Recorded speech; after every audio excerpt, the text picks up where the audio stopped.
Hello friends, ಇವತ್ತು ನಾವು ಈರುಳ್ಳಿ ದೋಸೆನ ಮಾಡೋಣ. ನೋಡಿ, ಸಿಂಪಲ್ಲಾಗಿ ಒಂದು ರೆಸಿಪಿ ಇದು. ನೋಡಿ, ಇದನ್ನು ಮಾಡೋಕ್ಕೆ ನಮಗೆ ಇಂಗ್ರೀಡಿಯೆಂಟ್ಸು ಯಾವ್ಯಾವ್ದು ಬೇಕಾಗುತ್ತೆ. ಮೊದಲಿಗೆ ನಾನು ಚಿಟಿಕೆ ಉಪ್ಪು ತೊಗೊಂಡಿದ್ದೀನಿ, ಕ್ಯಾರೆಟ್ ತೊಗೊಂಡಿದ್ದೀನಿ, ತುರಿದಿಟ್ಟಿದ್ದೀನಿ, ಆಮೇಲೆ ಸೌತೆಕಾಯಿ, ತುರಿದಿಟ್ಟಿರೋ ಸೌತೆಕಾಯಿ, ಆಮೇಲೆ ಉಳ್ಳಾಗಡ್ಡಿ, ಆಮೇಲೆ ಟೊಮೆಟೊ, ಆಮೇಲೆ ಕೊತ್ತಂಬರಿ, 4 ಹಸಿಮೆಣಸಿನ್ಕಾಯಿ. ಆಮೇಲೆ ನೋಡಿ, ಉದ್ದಿನಬೇಳೆ ಮತ್ತು ಅಕ್ಕಿ ಹಾಕಿಬಿಟ್ಟು ನಾವು ದೋಸೆ ಹಿಟ್ಟನ್ನು ತಯಾರು ಮಾಡ್ಕೊಂಡಿದ್ದೀವಿ. ಇವಾಗ ಒಲೆ ಮೇಲೆ ಹಂಚಿಟ್ಬಿಟ್ಟು ನಮಗೆ ಎಷ್ಟು ಬೇಕು, ಸಣ್ಣದು ಬೇಕಾದರೆ ಸಣ್ಣ ದೋಸೆ, ದೊಡ್ಡ ಬೇಕಾದರೆ ದೊಡ್ಡ ದೋಸೆ, ನಮಗೆ ಬೇಕಾಗಿರುವಷ್ಟು ಸೈಜಲ್ಲಿರುವಂಥ ದೋಸೆನ ನಾವು ಈ ರೀತಿ ಮಾಡ್ತಿದ್ದೀವಿ. ನೋಡಿ ಎಷ್ಟು ಚೆನ್ನಾಗಿ ದೋಸೆ ಆಗಿದೆ.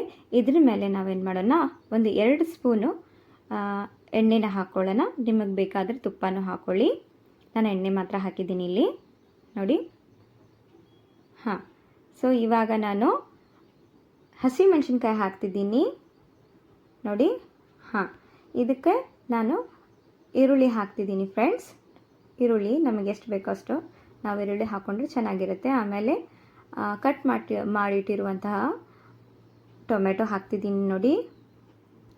ಆಮೇಲೆ ಇದಕ್ಕೆ ತುರಿದಿಟ್ಟಿರುವಂಥ ಸೌತೆಕಾಯಿ ಹಾಕ್ತಿದ್ದೀನಿ. ನೋಡ್ಕೊಳ್ಳಿ, ನಿಮಗೆ ಎಷ್ಟು ಬೇಕಷ್ಟು ನೀವು ಸೇರಿಸ್ಕೋಬಹುದು, ಹಾಗೇನಿಲ್ಲ ಇಷ್ಟೇ ಬೇಕಂತ ಹೇಳಿ. ಅದಕ್ಕೆ ನಿಮಗೆ ಬೇಕಾಗಿರೋ ಹಾಗೆ ನೀವು ಮಾಡ್ಕೊಳ್ಳಿ. ಆಮೇಲೆ ನಾನು ಕ್ಯಾರೆಟ್ ಹಾಕ್ತಿದ್ದೀನಿ, ತುರಿದಿಟ್ಟಿರುವಂಥ ಕ್ಯಾರೆಟ್ ಹಾಕ್ತಿದ್ದೀನಿ. ನೋಡ್ಕೊಳ್ಳಿ, ಇದನ್ನು ನಾವು ಒಂದೇ ಸೈಡಲ್ಲಿ ಬೇಯಿಸ್ಬೇಕು ಫ್ರೆಂಡ್ಸ್. ಇದಕ್ಕೆ ನಾನು ಮೇಲ್ಗಡೆ ಕೊತ್ತಂಬರಿ ಹಾಕ್ತಿದ್ದೀನಿ. ನೋಡಿ, ಇದನ್ನು ನಾವು ಒಂದೇ ಸೈಡ್ನಲ್ಲಿ ಹಾಕಿದರೆ ರುಚಿಯಾಗಿರುವಂತಹ ರೆಸ್ಟೋರೆಂಟ್ ಸ್ಟೈಲಲ್ಲಿರುವಂತಹ ನಮಗೆ ಈರುಳ್ಳಿ ದೋಸೆ ರೆಡಿ ಆಗುತ್ತೆ. ನೋಡಿ ಫ್ರೆಂಡ್ಸ್, ನಾನು ಸರ್ವಿಂಗ್ ಪ್ಲೇಟ್ನಲ್ಲಿ ಹಾಕ್ತಿದ್ದೀನಿ. ನೋಡಿ, ತುಂಬ ಚೆನ್ನಾಗಿ ಇರುತ್ತೆ. ಬೇಗ ಮಾಡ್ಕೊಂಡು ತಿನ್ನಬೇಕು ಅಂತ ಏನಾದರೂ ನೀವು ಫೀಲ್ ಮಾಡಿಕೊಂಡ್ರೆ ಈ ರೀತಿ ಒಂದು ಸಲ ನೀವು ದೋಸೆ ಮಾಡಿಕೊಂಡು ಯಾವ ರೀತಿ ಆಗಿದೆ ಅಂತ ನಮಗೆ ಹೇಳಿಬಿಡಿ. ನೋಡಿ, ನಿಮಗಿದು ಇಷ್ಟ ಆಗಿದ್ದರೆ ನಮ್ಮ ಚಾನಲ್ಗೆ ಸಬ್ಸ್ಕ್ರೈಬ್ ಮಾಡಿ, ಶೇರ್ ಮಾಡಿ, ಲೈಕ್ ಮಾಡಿ. Thank you friends.